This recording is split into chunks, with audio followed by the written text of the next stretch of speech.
am certainly going to speak about some of the points related to virtual and distributed manufacturing, which are primarily web based in most of those things. The outline of presentation is like this.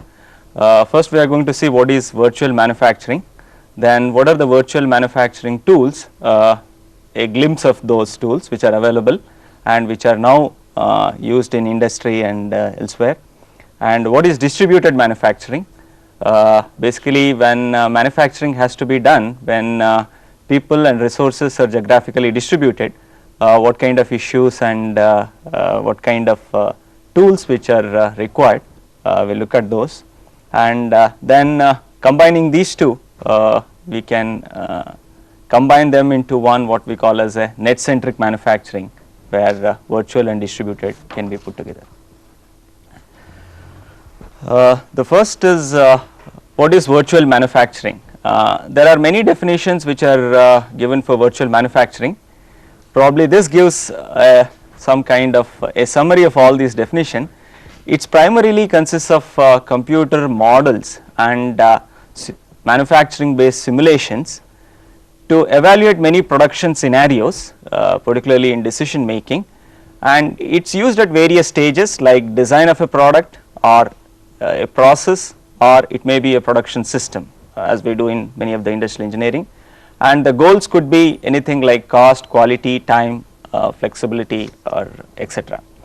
So what we are going to first look at is let us just look at a few examples of virtual manufacturing tools which are available. Probably I am going to also give some idea of how web is influencing in usage of these tools which are happening particularly because of the available of the internet.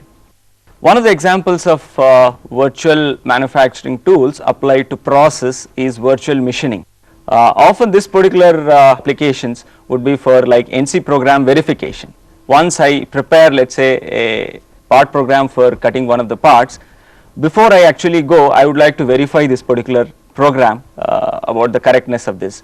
Though we have many graphical simulations etc. which are available, which are a part of a controller, but often they are not enough. Okay, one has to go for something like a volumetric simulation to actually verify these particular programs, and there are also like many commercial packages which are available. In order to verify, let us say, a program, if I use one of these packages, let us say a virtual NC, what are all the things which I am supposed to do is first I should have a model of my machine tools. So it is actually a, you can say, a geometric model of the machine tool has to be built, and in order to do that you have the package or the program offers many of the machine elements which can be put together, and you can build your machine tool structure from the scratch. And once you have built the machine tool, you can attach or associate a kinematics. Okay, like a given a machine tool, it may be a 2.5 axis machine or a 3 axis or a 5 axis. What are the actual moving elements and what are the kinematics which is associated with this machine tool has to be defined as a part of this particular system. And secondly, you have to associate a CNC controller, because whenever we write a part program, it is for a specific controller or a class of controllers. So most of the systems also have what is known as a mimic controller, which actually mimic like one of the commercial controllers. You associate one of the CNC controllers and then define the part which you are going to machine. So you have a geometric model of the part which one is going to machine, and then input the NC program or the code which is written and run the simulation. So what I am going to see on the computer screen is more like what I actually see when the part is actually cut physically. So you are able to see a volumetric simulation. As the machining proceeds, the raw material is translates into a finished component, and the entire steps which the NC program has is replicated in front of a 3D simulation, which gives much more information than a simple 2D graphical simulation which is available with a normal available with most of the controllers. And many of the geometric related studies can be done, like suppose if I want to know what kind of scallop geometries which I am going to get etc. can be visualized more closely. In fact, in some of these simulations you can get a better idea of scallop geometries than the actual machining, because you can always zoom and see most of these things. That is, this kind of tools are extensively used by many industry, and some of the components, if you really see, the value addition after the machining is carried out is of the order of 30 lakhs of rupees. That means when it was raw material and once it is finished, the value which is added to the component is of the order of 30 lakhs. So in these situations I cannot afford to do a single mistake in terms of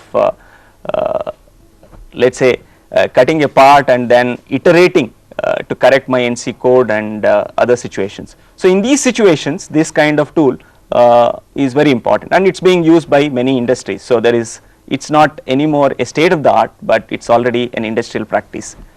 But what is happening now is the people who have been using these tools, there is a realization that when you go through the entire simulation, you are able to remove a certain errors, particularly those related to programming and others, but actually when you cut the part physically on a machine, it does not meet the requirements, though the program is correct and the program has been proven. The reason being, whenever we model a machine tool using one of the virtual machining systems, okay, whenever a machine tool is modeled, the machine tool is treated as ideal in these packages. Okay, you assume that the geometry is ideal, there are kinematics is perfect, and whatever the motions which replicates is also correct and ideal. But in real life, when you actually cut a part, the machine tool has certain errors. Okay, you have geometric errors, thermal related errors, you have kinematic errors, which actually gives rise to components which does not meet your requirements in many of the cases. So what is happening now is to incorporate, suppose if I know that I am going to cut a part on a particular machine, if I know the characteristics of the machine tool, I can include that also as a part of my virtual machining system. If I can incorporate how the machine tool behaves in terms of errors, and if it is made a part of the virtual machining systems, the actual finished component which comes out of this virtual machining is more realistic than an ideal part in which probably we are not much interested. This can be easily done because you also have systems now where some of the error components can be easily machined in couple of hours. Okay, one can go through a laser interferometers and various things, or there are also various machine tool metrology gauges which are available, using which I can capture some of the error components related to machine tool and make it as a part of a system which is virtual machining system, which is still not a part of the commercial packages, it is more of a research area. And once I have this kind of a situation, now the virtual machining which I am going to carry is more closer to the realistic situation, and probably I can reduce the scrap in many situations, and that is one of the desirable characteristics. This kind of features are incorporated not at a package level but at an industry level by some of the industries who are already experimenting with these kind of packages. If I take an example of one of the major aerospace industry, they have gone one step ahead. They use some of the web based tools to basically carry out the virtual machining systems. What is done is, in most of the major industries, the people who write CNC program are different from the people who maintain the CNC machine tools. So the CNC maintenance group actually characterizes the machine tools and they post the kind of errors which the machine tool has on the web, on their intranet, which can be seen by most of the people.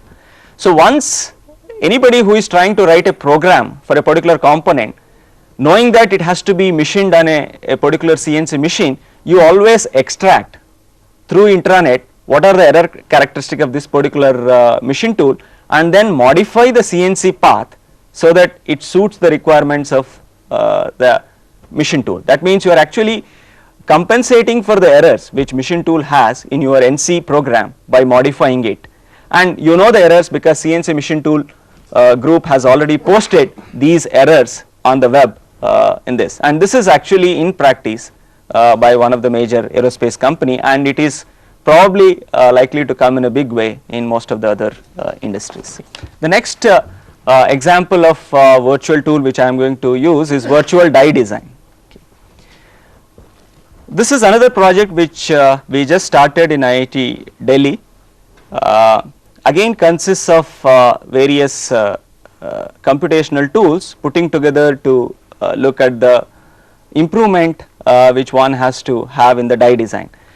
If we recall, the die design is primarily an experimentally iterative process. Okay. It is very difficult to achieve at the correct die shape in first iteration. You start with some predicted shape for a particular component, and you use this particular, once you have a design for a die, you are going to manufacture it.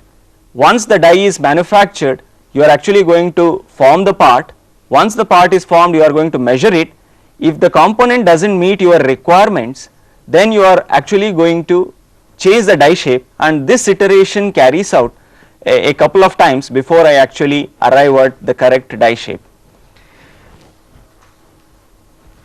Now, one of the problems is in this particular thing, suppose if I really want to have, I should have some kind of a virtual die design system where I should be able to simulate the actual forming process using this particular system and arrive at die shape in one iteration, or at least I can reduce the number of iterations which are required in a particular die design process.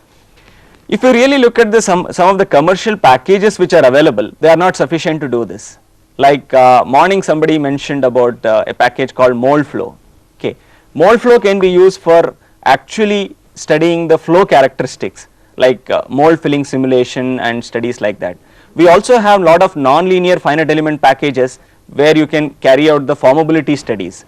Then we have when the material changes, you require a lot of material related databases. Then the die design people use many thumb rules and the industrial practices which have to be integrated. So now this particular project is actually going to focus on bringing these together, like geometric models, geometric modeling for the part, and let us say the die design packages, the mold simulation packages and the material databases, all of them they will be put together, and there will be a more realistic a die design package which is, or I can say a system which is going to evolve. And for this purpose there are a couple of industries in Delhi with whom we are planning to collaborate. Now in this whole process of collaboration, one of the mode which we have identified is, instead of a frequent meetings, we are going to have some kind of a net which is accessible to both of us, and most of the information which is going to be exchanged is through a net. This actually facilitates, it's not like a extensive P.V.M kind of a software where you get an instant update of what is done, but at least somebody has to keep looking at what is the actual development which is going to happen, and if there is a, let us say, a particular request for a material information, it should be provided immediately so that the project proceeds. So one of the modes in which we thought of going through this particular project is using a web based communication which is a part of this particular thing. The third example which I am taking is virtual assembly. Okay. There are a number of virtual assembly systems which are commercially available. Some of these systems can be used to carry out or evaluate many assembly related scenarios, okay, many of the assembly related scenarios, and one of the major objective in assembly is to reduce the product assembly time or product assembly cost. And in order to evaluate, in order to automate this particular process, I have certain constraints. Firstly, I should have all the geometric model of the components which can be readily obtained from any of the high end or low end CAD systems. Then you also have CAD systems where the mating relationship between the parts can be defined, which is also available. One can also input what are the various precedence constraints. Okay. By precedence constraints we mean, if I have to, let us say, put together two parts, there may be some precedence which it has to be done before I actually do one of the assembly or one of the mating which takes place. Similarly, there are many soft constraints. These soft constraints usually arise out of the ergonomic considerations or in order to reduce the assembly fixture cost. For example, if I follow some methods of assembly or some of the preferred assembly procedures, I can get rid of some of the assembly fixtures. So putting all these constraints, one has to arrive at an optimum sequence for the assembly. The commercial systems are already available. One of the new systems, one of the new research group which is working in one of the major universities, there is a system which is developed purely a web based. It uses two web centric tools in order to automate the complete process. Firstly, all the parts etc. are available as VRML models. Okay. Most of you may be aware of VRML. VRML is basically you can say a 3D plugin for visualizing 3D geometries on the web, and it usually stands for virtual reality modeling language, and it is already a standard. The version 1 and version 2 are available. Version 2 is the more recent, and I can have VRML browsers downloaded free of cost. If a particular 3D component is sitting elsewhere somewhere in the net, I can always visualize. Not only I can visualize the component, but I can also interact, and I can also carry out animation related studies. So as far as the assembly animation and manipulation is concerned, VRML is one of the tools. In order to impose most of the hard constraints and soft constraints, the user interface and optimizing the assembly sequences, Java is being used, okay, where most of the programming related things can be done in a Java. So if I have a Java as my programming and VRML as a visualization, I have a complete virtual assembly system which is web centric. What does this offer is, sitting here I can use a system which may be somewhere on the net. In order to carry out the assembly, in order to carry out my optimizing one of the assemblies, product assemblies here, what do I have to do is to first I have to download all my VRML components to the site. Once I have downloaded, then you have a program which activates, you define the mating relationship, again VRML as your front end. Once you have defined, then there is a user interface which is Java driven, which asks you for various hard and soft constraints. Once I define these constraints, it is going to account for these constraints and come up with either one or multiple solutions which are possible, optimized solutions possible for the assembly, and you are also going to see the assembly animation. See, the program is sitting elsewhere, but you are able to use sitting here, and this is one of the advantages, is you do not require many versions or many copies of this particular software. If an industry wants to use, many groups wants to use this, there can be a single copy, or if they want to make it public or give it others to use, they can have this particular system on their computer and anybody can log in and use the system through an interactive this thing. So this is already happening, it is no more new thing for most of us. The fourth example which I have taken for this particular thing is virtual assembly line simulation. Basically an assembly line simulation software called RopeCAD to optimize the various issues which are related to the assembly. And the example or one of the part which was taken is an auto frame structure. The input to this is basically comes after the crash analysis. Okay, you do the crash analysis of the automobile using one of the crash packages, and the geometry which evolves out of this is actually posted on the web, and the people who are into actually this design of assembly line etc. take this particular thing, and they also have standardized for some geometric modeling is a software called ANSA. Okay, ANSA is a geometric modeling tool which they have standardized for most of their operations. So from the crash analysis you have an ANSA model which is available on the web. The people who are in this assembly line simulation, they pick the actual geometry, and with every geometry they also associate various product related information. Simple geometry is not enough to take most of the decisions. Okay, that is the limitation of most of the CAD/CAM packages now, where the information exchange is purely geometric. But if I can associate some of the product related geometry, okay, either through P.V.M or my own in-house framework, then I can automate the automation can proceed to a higher level. Now the assembly line simulation people pick this particular package, they analyze this, finally they have to come up with a configuration where this entire structure is split into small components which are welded together using the assembly robots, and you design the assembly line, simulate the assembly line, and carry out the operations like line balancing and optimizing the total fabrication cost for fabricating auto structure using process like laser welding and things like that.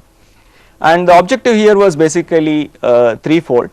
One was the manufacturability analysis, which was looked into. Second is to have some kind of a cost estimation, how much it's going to cost to fabricate this, and also they wanted some kind of a flexibility.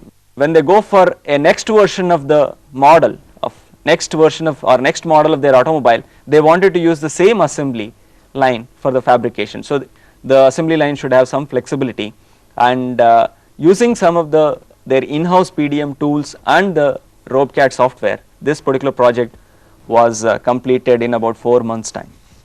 The virtual manufacturing concept can be extended to virtual manufacturing system. This is again not something which is really new.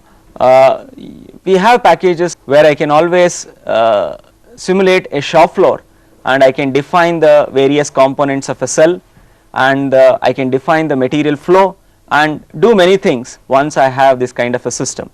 Like you can experiment with things like what if scenarios. Suppose if the machine breakdowns, what is the kind of scene I have, or I can also have some kind of a performance measures like machine utilization and others, and also you have an optimization of total manufacturing time and overall factory performance which can be done.